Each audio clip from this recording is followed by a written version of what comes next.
Hi guys, welcome to our channel Telugu audio stories with Maithri. నా ఛానల్ని ఎవరైనా ఫస్ట్ టైం చూస్తున్నట్టయితే తప్పకుండా లైక్ చేయండి, షేర్ చేయండి అండ్ సబ్స్క్రైబ్ చేసుకోండి. నా ఇష్ట పార్ట్ 44. ఇక లేట్ చేయకుండా స్టోరీలోకి వెళ్ళిపోతాం. ఆ అబ్బాయికి అంత ఫీవర్గా ఉన్నప్పుడు ఇక్కడికి తీసుకురావచ్చు కదా అని అంటుంది అత్తయ్య, అంది సుజిత చాలా నార్మల్గా. శ్రీధర్ ఆమెకు ఇలాంటి విషయాలు చెప్పడు. ఇన్ఫాక్ట్ ఆమెకే కాదు, ఎవరికి చెప్పడు, ఒక యోగేందర్కి తప్ప. అవును దేవ్, ఒక్కతే అమ్మాయి, తల్లిదండ్రులు కూడా లేరు. ఆ అబ్బాయిని తీసుకొని ఎన్నిసార్లు హాస్పిటల్కి వెళ్తుందో ఏంటో. అదే ఇక్కడైతే మన ఫ్యామిలీ డాక్టర్ని పిలిపించి ఇంట్లోనే ట్రీట్మెంట్ ఇప్పించే వాళ్ళం కదా అన్నాడు యోగి. ఆ మాట వినగానే వెంటనే షర్మిలకి ఒళ్ళు మండిపోయింది. ఎలాగోలా దరిద్రం వదిలిపోయింది అనుకుంటే మళ్ళీ తీసుకురమ్మంటున్నారు. తనతో పాటు తన తోకల ఇంకా దాని తమ్ముడు కూడానా? అయినా రాణి ఎన్ని రోజులు ఇంట్లో ఉంటుందో నేను చూస్తా అనుకుంటుంది షర్మిల. మేము అడిగిన మాటకి సమాధానం ఇవ్వలేదు అంటుంది వసుంధర. ఎట్టి పరిస్థితుల్లో ఈషికాని తీసుకురావాలి అన్నట్లుగా ఉంది ఆమె మాట. తను వాళ్ళ తమ్ముణ్ణి తీసుకుని ఇక్కడికి వస్తుందని నేను అనుకోవడం లేదు అన్నాడు దేవాంశ్. అలా అనగానే, ఎందుకు రాదు? అక్కడ తనకి మాత్రం ఎవరున్నారు? తనే చిన్నపిల్ల అనుకుంటే ఆ పసివాడికి తనే అండా. ఇక వాళ్ళిద్దరి మంచి చెడ్డ చూసుకోవడానికి అక్కడ మాత్రం ఎవరున్నారు వాళ్ళకి? అన్నీ చూసుకోవాలి నువ్వే కదా అంటుంది సుజిత. అదే కదా నేను చెప్పేది. తనకు ఫ్యామిలీ లేనప్పుడు మన ఫ్యామిలీయే కదా తనకి అన్ని. పైగా ఈ టైంలో తన తమ్ముడి హెల్త్ బాగాలేదు కూడా అంటున్నారు. కాబట్టి నువ్వు వెళ్ళి బాబు కండిషన్ ఎలా ఉందో తెలుసుకొని వీలైతే అక్క తమ్ముళ్ళని ఇక్కడికే తీసుకురా. తనకి ఫ్లాట్ ఎందుకు, తన ఇల్లుండగా అంటుంది వసుంధరాదేవి. అంటే తను ఇండిపెండెంట్ గా ఉండడానికి ఇష్టపడుతుంది నానమ్మ అన్నాడు దేవాంశ్. అంతకంటే ఏం చెప్పాలో తెలియలేదు. ఈషిక ఇక్కడికి రావడం కాదు కదా, తన మాట కూడా వినిపించుకోదు అని అతనికి తెలుసు. తమ మధ్య జరిగింది అంత ఈజీగా తను మర్చిపోలేదు కదా. ఇంకా అతను వెళ్లి ఆమెతో మాటలు పడ్డానికి కూడా సిద్ధంగా లేడు దేవాంశ్. పైగా అంజలి మీదున్న కోపం మొత్తం తనపైనే చూపించాడు. ఒక్కోసారి అనిపిస్తుంది చాలా రుడ్ గా బిహేవ్ చేశాడని. ఇక తను ఎలా వస్తుంది ఇక్కడికి? ఎట్టి పరిస్థితుల్లో ఇక్కడికి రావడం అనే మాట అటుంచి కనీసం అతనితో కూడా మాట్లాడదు అని దేవాంశ్కి తెలుసు. ఇలా ఆలోచిస్తూ ఉండగా, ఏం దేవ్, తీసుకొస్తావా ఈవినింగ్ ఈషికాని అని మరొకసారి అడిగింది వసుంధర. ట్రై చేస్తాను అన్నాడు జ్యూస్ తాగుతూ దేవాంశ్. ట్రై చేస్తాను కాదు, ఈవినింగ్ కంపల్సరీ తీసుకురావాలి. నేను తన కోసం ఎదురు చూస్తూ ఉంటాను, అర్థమైందా అని చాలా సీరియస్ గా చెప్పింది వసుంధరాదేవి. ఏంటో ఇంట్లో వాళ్ళని వదిలేసి బయటి వాళ్ళ మీద ప్రేమ చూపుతుంది మమ్మీ అనుకుంటూ షర్మిల అలాగే డౌట్ఫుల్ గా దేవాంశిని కూడా చూస్తుంది. ఎందుకో అతను చాలా తీవ్రంగా ఆలోచిస్తూ ఉండడంతో, ఏం జరిగింది? ఈషికాకు నీకు ఏదైనా గొడవ జరిగిందా అనేసింది షర్మిల. అది వినగానే అందరూ డౌట్ఫుల్ గా దేవాంశ వైపు చూడడంతో అతను తడబడి, అలా ఎందుకు అనుకుంటున్నారత్త అని అడిగాడు. అంటే చెప్పకుండా వెళ్ళిపోయింది కదా, అందుకనే షర్మిలకి ఆ డౌట్ వచ్చినట్టుంది. అలాంటిది ఏమీ లేదమ్మా, కావాలంటే ఇప్పుడే ఇషికాకి కాల్ చేస్తాడు దేవ్ అన్నాడు శ్రీధర్. దాంతో డౌట్ వచ్చిన వాళ్ళందరూ కూల్ అవుతూ చూస్తారు దేవాంశ్ వంక. మరి కాల్ చేయి దేవ్, నేను కూడా తనతో మాట్లాడతాను అంది వసుంధర. అవును, నేను కూడా వాళ్ళ తమ్ముడి గురించి కూడా అడిగినట్లు ఉంటుంది అంటుంది సుజిత పక్క నుంచి. ఇక వాళ్ళకి ఏం చెప్పాలో అర్థం కాలేదు. ఎందుకంటే ఇషికా నంబర్ అతని దగ్గర లేదు కదా, ఎలా చెప్పాలి అనుకుంటూ, తన నంబర్ నా దగ్గర లేదు అనగలిగాడు దేవాంశ్. అదేంటి, నీ భార్య నంబర్ నీ దగ్గర లేకపోవడం ఏంటి అని గట్టిగా అడిగింది వసుంధర. ఓ గాడ్, అన్ని వైపులా ప్యాక్ అయిపోయాను అని టెన్షన్ అయిపోతూ ఉండగా, నంబర్ లేకపోవడం పెద్ద విషయం ఏమీ లేదు. ఇద్దరు ఇంట్లో కలిసే ఉంటున్నారు, అలాగే ఆఫీస్ లో కూడా. ఇక ఒకరికి ఇంకొకరి నంబర్తో పనేముంది అన్నాడు యోగి. ఓ అవును కదా అని నవ్వుతూ అంది వసుంధర. విషయమేంటో తెలియకపోయినా బాగానే కవర్ చేశాడు మామయ్య. ఈ బాబాయ్తోనే ప్రాబ్లం అనుకున్నాడు మనసులో దేవాంశ్. అయినా కూడా తన భార్య నంబర్ భర్త దగ్గర లేకపోవడం ఏంటి? మళ్ళీ డౌట్ఫుల్ గా అడిగింది షర్మిల. ఎందుకంటే భార్యలు భర్తల్ని ఇంట్లోనే కాదు, ఫోన్ చేసి మరీ టార్చర్ చేస్తున్నారని వాడికి ముందే తెలుసు. అందుకే వాడే ముందు జాగ్రత్తలో భాగంగా భార్యకు నంబర్ ఇవ్వలేదు, భార్య నంబర్ తీసుకోలేదు అంటూ గట్టిగా నవ్వాడు యోగి. ఆ మాటకి షర్మిల కోపంగా చూస్తే, కరెక్ట్ బావా, వీడు చాలా తెలివైనోడు, మనలా కాదు, మనమేమో చాలా ఇన్నోసెంట్ అంటూ సుజితని చూసి నవ్వుతూ అన్నాడు శ్రీధర్. ఇక సుజిత కూడా కోపం నటిస్తుంది. వాళ్ళ మాటలకి అందరూ నవ్వుతారు, దేవాంశ్ తో సహా వసుంధరాదేవి కూడా.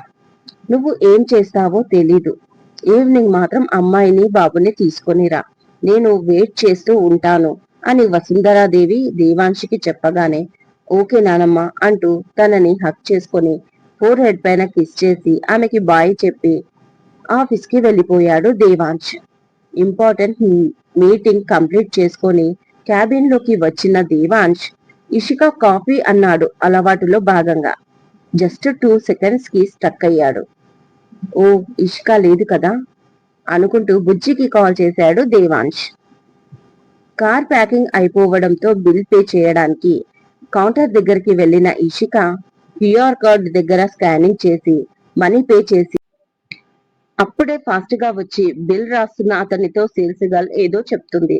వాట్ అని బిల్లింగ్ ప్రాసెస్ ఆపేసి, సారీ మేడం, మీ మనీ మీకు బ్యాక్ చేస్తున్నాం అన్నాడు అతను పైకి లేచి నిలబడి. ఎందుకు బ్యాక్ ఇచ్చేస్తున్నారు అని అడిగింది ఇషిక. అర్థం కాలేదు. రాకీ కూడా అయోమయంగా చూశాడు వాళ్ళని. సారీ మేడం, ఈ కార్ ని ఇంకొక కస్టమర్ కొనేసుకున్నాడు జస్ట్ ఇప్పుడే, సో బిల్లింగ్ ప్రాసెస్ ఆపేస్తున్నాను అన్నాడు. వాట్ నాన్ సెన్స్ అంది విషయమేంటో ఇంకా అర్థం కాని ఇషిక. ఆ మాట వినగానే రాకీ ఫేస్ మాడిపోయింది. ఇక రాకీ ఫేస్ చూడలేకపోయింది ఇషిక. సారీ మేడం, మీరు ఇంకా ఏదైనా ప్రోడక్ట్ సెలెక్ట్ చేసుకోండి అంటుంది sales girl. You just shut up. ఒకసారి సెలెక్ట్ చేసుకున్న ప్రోడక్ట్ ని బిల్లింగ్ దగ్గరికి వచ్చి బిల్ ప్రాసెస్ లో ఉండగా అలా ఎలా వేరే వాళ్ళకి అమ్ముకుంటారు? అసలు మీరెలా అలో చేస్తారు ఆ ప్రాసెస్ ని అని కోపంగా అడుగుతుంది ఇషిక. సారీ మేడం, ఆ కస్టమర్ ఈ ప్రోడక్ట్ కి డబుల్ కాస్ట్ పే చేశాడు, అందుకే ఆ కార్ ని ఇచ్చేయాల్సి వచ్చింది. కావాలంటే మీకు సేమ్ ప్రోడక్ట్ నెక్స్ట్ వీక్ అన్న సేల్స్ గర్ల్ మాట పూర్తి కాకముందే, డబుల్ కాస్ట్ ఏంటి? మీ ప్రోడక్ట్ పై మెన్షన్ చేసిన ప్రైస్ కి మేము తీసుకోకపోతే మీకు లాస్ అవ్వాలి, అంతేకాని మీరు చెప్పిన రేట్ కి మేము ఓకే చేసి బిల్ పే చేశాక మళ్ళీ అది వేరే వాళ్ళకి డబుల్ రేట్ కి అమ్ముకొని ఇంకా నాకు చెప్తున్నావా అని కోపంగా అరుస్తుంది ఇషిక. సారీ మేడం, అది అనగానే షాప్ మేనేజర్ వచ్చాడు. What happened, any problem madam అని మెల్లిగా అడుగుతాడు. నన్ను కాదు, మీ వాళ్ళని అడగండి. నేను ఆల్రెడీ ఒక ఐటెం సెలెక్ట్ చేసుకొని దానికి ప్యాకింగ్ అండ్ బిల్లింగ్ అయ్యాక ఆ ఐటెం ని వేరే వాళ్ళకి అమ్మేసి ఇప్పుడు మరొకటి సెలెక్షన్ చేసుకోమంటున్నారు, లేదంటే నెక్స్ట్ వీక్ రమ్మంటున్నారు. ఇంకా గట్టిగా అడిగితే డబుల్ రేట్ ఇచ్చారంట వేరే కస్టమర్, కాబట్టి నేను కొన్న ప్రోడక్ట్ ని అమ్మేశామంటున్నారు. What is this? కస్టమర్ కి మీరిచ్చే రెస్పెక్ట్ ఇదేనా అని కోపంగా అడుగుతుంది ఇషిక. సారీ మేడం, మీకు కలిగిన అసౌకర్యానికి రియల్లీ సారీ, బట్ మీరు నచ్చిన ప్రోడక్ట్ ని ప్రొవైడ్ చేస్తాం, జస్ట్ కొంచెం టైం ఇవ్వండి అంటూ సేల్స్ గర్ల్ ని పక్కకు తీసుకెళ్లి మాట్లాడుతున్నాడు కోపంగా. ఆమె ఏదో ఏదో అతనికి ఎక్స్ప్లెయిన్ చేస్తూ ఉంటుంది.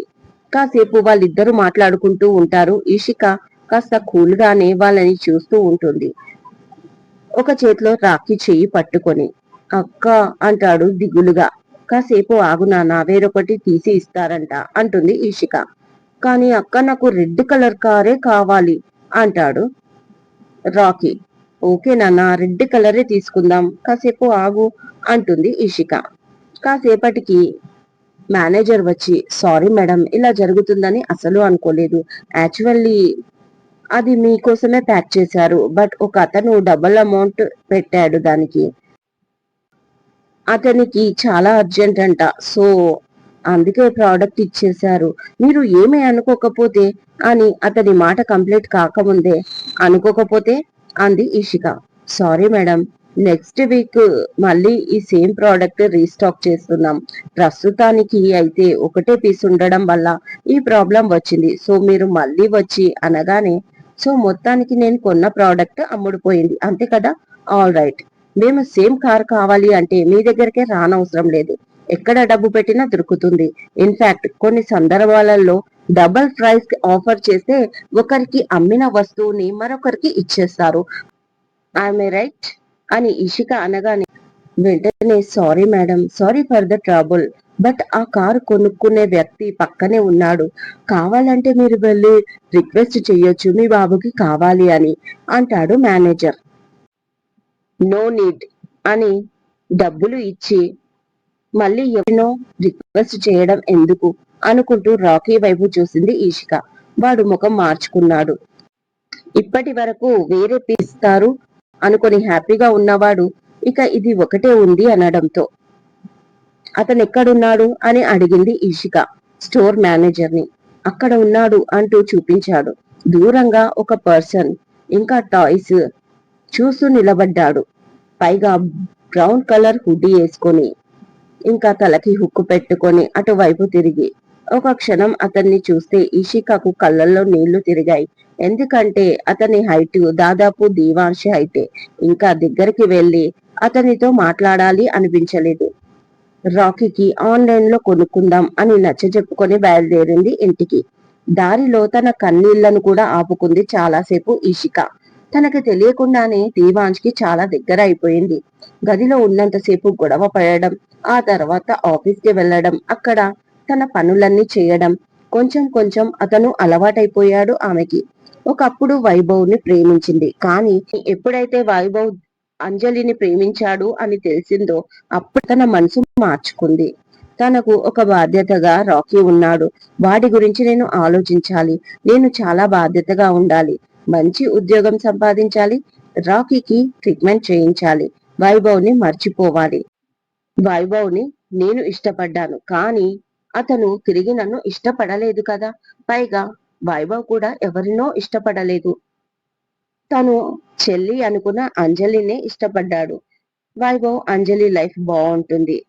తను అనుకున్న మార్పు అంజలిలో వైభవ్ వల్ల వస్తుంది అని రకరకాల ఆలోచనలతో తనకు తానే మోటివ్ చేసుకుంటూ లైఫ్ లో మూవ్ ఆన్ అయ్యింది ఈషిక. ఆ తర్వాత ఇక వైభవ్ ని కేవలం ఒక ఫ్రెండ్ లాగా చూడడం మొదలుపెట్టింది. కానీ ఇప్పుడు మాత్రం తనకు తెలియకుండానే దేవాంశ్ కి అలవాటు పడిపోయింది. పొద్దున లేచింది మొదలు పడుకునే వరకు ఏదో రకంగా దేవాంశ్ తనకి గుర్తుకు వస్తున్నాడు. ఇంకా చెప్పాలి అంటే అతన్ని అసలు మర్చిపోలేకపోతుంది ఈషిక. ఆ లెక్కన వైభవ్ ని చాలా ఈజీగా మర్చిపోగలిగింది. కానీ దేవాంశ్ విషయంలో అలా జరగడం లేదు. బహుశా అతనితో కొన్నాళ్ళు ట్రావెల్ చేసినందుకేమో అని ఒక్కోసారి అనిపిస్తుంది. మళ్ళీ ఆలోచిస్తే వైభవ్ తో తను చాలా సంవత్సరాలు స్నేహం చేసింది. డైరెక్ట్ గా కాకుండా ఫోన్ లో మాట్లాడుకునే వాళ్ళు. ఏ రకంగానూ బ్రేక్ అవ్వలేదు వాళ్ళ స్నేహం. బట్ దేవాంశ్ తో మాత్రం 5 నెలలు మాత్రమే అయినా కూడా అతను ఆమె బ్రెయిన్ లో ఉండిపోయాడు. అతను నిజం చెప్పాలి అంటే బ్రెయిన్ లో మాత్రమే కాదు తన మనసులో కూడా. ఇలా ఆలోచిస్తుంటే ఆమెకు తెలియకుండానే కంట్లోంచి కన్నీళ్లు రాలిపడిపోతున్నాయి. బట్ రాకీ ఉమాకి కనిపించకుండా క్యాబ్ లో ఈషిక విండో నుంచి బయటికి చూస్తూ కన్నీళ్లను దాచుకొని మరీ తుడుచుకుంది. ఏంటి, నువ్వు చెప్పేది నిజమా? ఎలా చెప్పగలవు అడిగింది షీల. నేను చెప్పేది నిజమే. దేవాన్ సార్ కి మేడం కి ఏదో గొడవ జరిగినట్లుంది. అందుకే శ్రీధర్ సార్ మేడం ని మిటల్ మెన్షన్ కి కాకుండా ఫామ్ హౌస్ కి తీసుకెళ్లాడు 10 days బ్యాక్. ఫస్ట్ టైం వాళ్ళ మధ్య ఏదో జరిగింది. ఆ విషయం ఎవరికి తెలియకుండా ఉండడానికి, ముఖ్యంగా వసుంధరాదేవి మేడం కి ఫామ్ హౌస్ కి తీసుకెళ్లారు ఇషికా మేడం ని. ఎందుకంటే ఏదైనా అకేషన్ ఉంటే తప్ప ఫామ్ హౌస్ కి వెళ్లరు ఇంట్లో వాళ్ళు. అలాంటిది శ్రీధర్ సార్ ఇషికా మేడం ని ఎందుకు తీసుకెళ్తాడు? ఒకవేళ తీసుకెళ్తే దేవాన్ సార్ తీసుకెళ్లాలి కదా అంది ఆ మెయిడ్. అది నాకు అర్థమైంది. బట్ శ్రీధర్ సార్ ఎందుకు తీసుకెళ్లాడు మళ్ళీ అడిగింది షీల చాలా టెన్షన్ గా. ఎందుకంటే పెద్ద మేడంకి వీళ్ళు గొడవ పడ్డ విషయం తెలియకూడదు. అలాగే వీళ్ళిద్దరికి కాంప్రమైజ్ చేసే వరకు ఈషికా మేడం ని అక్కడే ఉంచారేమో. ఎందుకంటే గొడవ ఇంట్లో జరిగి ఉంటే ఆ విషయం ఇక్కడ అందరికీ తెలిసేది. ఎవరికి తెలియని విషయం ఆ గొడవ ఆఫీస్ లో జరిగినట్లుంది. అందుకే దేవాన్ సార్ 10 డేస్ నుంచి ఒంటరిగా ఇంటికి వస్తున్నారు. అది కూడా ఏ అర్ధరాత్రికో. అలాగే ఎర్లీ మార్నింగ్ వెళ్ళిపోతున్నాడు ఎవరూ లేవకముందే. ఒక్కోసారి ఆఫీస్ లోనే ఉండిపోతున్నాడు కూడా. మొత్తానికి పెద్ద మేడం కళ్ళల్లో పడకుండా చూసుకుంటున్నాడు అంది ఆ మెయిడ్. కొన్నేళ్లుగా ఆ ఇంట్లో పని చేస్తూ ఉంది ఆమె. Okay, I'm understand. చాలా మంచి న్యూస్ చెప్పావు. నీ గిఫ్ట్ నీకు అకౌంట్ లో పడుతుంది. ఇంకేదైనా ఉంటే ఇలాగే ఇన్ఫార్మ్ చేస్తూ ఉండు అంటూ కాల్ కట్ చేసింది షీల. ఇక వెంటనే కరిష్మాకు కాల్ కలిపింది. ఇంటికి వచ్చిన ఇషిక రాకీకి తినిపించి కాసేపు పడుకోబెట్టి తను కూడా పడుకుంది. దాదాపు 2 అవర్స్ తర్వాత నిద్రలేచింది ఇషిక. చాలాసేపు పడుకున్నాను అనుకుంటూ ఫ్రెష్ అప్ అయి హాల్లోకి వచ్చి కాఫీ కలుపుకుందామని కిచెన్ లోకి వెళ్ళబోతూ ఉండగా తన కళ్ళ ముందుకు వచ్చిన దాన్ని చూసి షాక్ అవుతుంది. షాపింగ్ మాల్లో చూసిన కార్ సేమ్ టు సేమ్ అదే కలర్ లో కార్ ని రాకీ రిమోట్ తో ఆపరేట్ చేస్తున్నాడు. రాకీ, ఈ కార్ ఎక్కడిది? ఆశ్చర్యంగా అడిగింది ఇషిక. అక్క, నాకు తెలిసిపోయింది. నువ్వు నాకు సర్ప్రైజ్ ఇవ్వాలనుకున్నావు కదా, అందుకే షాప్ లో కొన్నట్లే కొని మళ్ళీ ఎవరికో అమ్మేశారని చెప్పి ఈ కార్ ని హోమ్ డెలివరీ చేయించావు. ఐ నో, నాకు తెలిసిపోయింది. బట్ నేను ఈ కార్ వల్ల చాలా హ్యాపీగా ఉన్నాను. థ్యాంక్ యూ సో మచ్ అక్క అంటూ దగ్గరికి వచ్చి ఈషికాని హత్తుకొని ప్రేమగా ముద్దు పెట్టుకున్నాడు రాకీ. తన మాటలకి ఇంకా షాక్ అయిపోయింది ఇషిక. అదేంటి, నేను ఎలాంటి సర్ప్రైజ్ చేయలేదు నాన్న, ఇంతకీ ఈ కార్ ఎక్కడిది అని అడిగింది ఇషిక. దాంతో రాకీ అయోమయంగా కార్ని చూస్తూ, ఇందాకే వాచ్మెన్ వచ్చి ఇచ్చాడక్క. నువ్వు నిజంగా ఈ కారు కొనలేదా అడిగాడు దిగులుగా. ఆ మాటకి చాలా బాధ అనిపించింది వాణ్ణి చూస్తే. అలా అని వాడికి నిజం చెప్పకుండా ఉండలేదు కదా అని మనసులో అనుకుంటూ, లేదు నాన్న, అసలు ఇది ఎలా వచ్చిందో నాకు తెలియదు. సరే ఇటివ్వు అంటూ ఫాస్ట్ గా ప్యాకింగ్ బాక్స్ లో పెట్టి, అసలు ఈ కార్లో ఏముందో ఏంటో ఎవరికి తెలుసు, ఏదైనా ప్రమాదం జరిగితే అని మనసులో అనుకుంటూ అది తీసుకొని ఫాస్ట్ గా కిందికి వెళ్ళింది ఇషిక. వెళ్తూనే సెల్లార్ లో వాచ్మెన్ కనిపించాడు. భయ్యా, ఈ బాక్స్ మాకివ్వమని ఎవరు ఇచ్చారు అని అడిగింది. అది ఒక అతను మీకు బాగా కావలసిన వ్యక్తి అని రాకీ బాబుకి ఈ బాక్స్ ఇవ్వమన్నాడు మేడం అన్నాడు వాచ్మెన్. అవునా, ఎవరతను, పేరేమైనా చెప్పాడా అడిగింది ఫాస్ట్ గా ఈషిక. అతను ఇంకా ఇక్కడే ఉన్నాడమ్మా, అదిగో అక్కడ గార్డెన్ లో అంటూ చూపించాడు. వెనక నుంచి చూస్తే సేమ్ కటౌట్, షాపింగ్ మాల్ లో కనిపించిన వ్యక్తి. అంతే, బాక్స్ పట్టుకొని స్పీడ్ గా వెళ్ళింది. తను కొన్న కార్ ని డబల్ రేట్ కు కొనుక్కున్నది కాకుండా తమని ఫాలో చేసి మరీ ఇంటికి వస్తాడా? అసలు ఏమనుకుంటున్నాడు వీడు అని చెడామడా తిట్టాలని ఫిక్స్ అవుతూ ముందుకు వెళ్లి, hello mister, who are you and what is this nonsense అని గట్టిగా అరిచింది ఇషిక. ఫోన్ లో మాట్లాడుతున్న అతను చటుక్కున వెనక్కి తిరిగేసరికి షాక్ అయిపోయింది ఇషిక. ఆమె అసలు ఎక్స్పెక్ట్ చేయలేదు ఆ వచ్చిన పర్సన్ ఇతను అని. ఎందుకంటే తన ఎదురుగా ఉన్నది దేవాంశ్. ఐ కాల్ బ్యాక్ అంటూ కాల్ కట్ చేసి, ఆయిషా ఎలా ఉన్నావు అని అడిగాడు నార్మల్ గా దేవాంశ్. ఇంకా చావలేదు, బతికే ఉన్నాను అంటుంది ఇషిక. నీ మీద నాకు కోపం ఉన్న మాట నిజమే, కానీ చంపేసేంత లేదులే అన్నాడు దేవాంశ్. అప్పుడు అతను చేసింది గుర్తుకు వచ్చి, ఎందుకు వచ్చారు మీరిక్కడికి అండ్ ఈ కార్ ఎందుకు అంటూ ఆ బాక్స్ తీసి దేవాంశ్ పైకి విసిరింది. అతను క్యాచ్ పట్టుకున్నాడు కింద పడకుండా. వాట్ బేబీ, ఎందుకు అంత కోపం? ఆఫ్ కోర్స్ నాతో తప్పే జరిగింది, తొందరపడ్డాను, చాలా ర్యాష్ గా ప్రవర్తించాను, అలా చేయాల్సింది కాదు నీతో, బట్ సారీ మాత్రం చెప్పను అన్నాడు యాటిట్యూడ్ గా దేవాంశ్. ఇదండి ఇవాళటి ఎపిసోడ్. ఈ ఎపిసోడ్ మీకు నచ్చినట్టు అయితే నాకు కామెంట్ లో చెప్పండి. అలాగే లైక్ చేయండి, షేర్ చేయండి, హైప్ ఇవ్వండి, సబ్స్క్రైబ్ చేసుకోండి నా ఛానల్ ని. మరొక మంచి ఎపిసోడ్ తో మీ ముందు ఉంటాను. మైత్రి.